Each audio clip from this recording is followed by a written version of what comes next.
শুনছি সবার মুখেতে আসবে নবী দুনিয়াতে গুনাহগার উম্মতের মায়া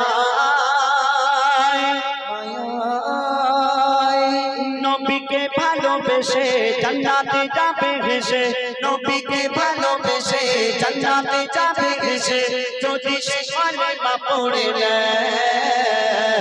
যদি সে কালেমা পড়ে নেয় শুনছি সবার মুখেতে আসবে নবী দুনিয়াতে শুনছি সবার মুখেতে আসবে নবী দুনিয়াতে গুনাহগার উম্মতের মায়া নবীকে ভালোবেসে জান্নাতে যাবে ঘেসে নবীকে ভালোবেসে জান্নাতে যাবে ঘেসে যদি সে কালেমা পড়ে নেয় যদি সে কালেমা পড়ে নেয়। আমরা তো নবীর উম্মত আমরা তো নবীকে ভালোবাসি কিন্তু আমরা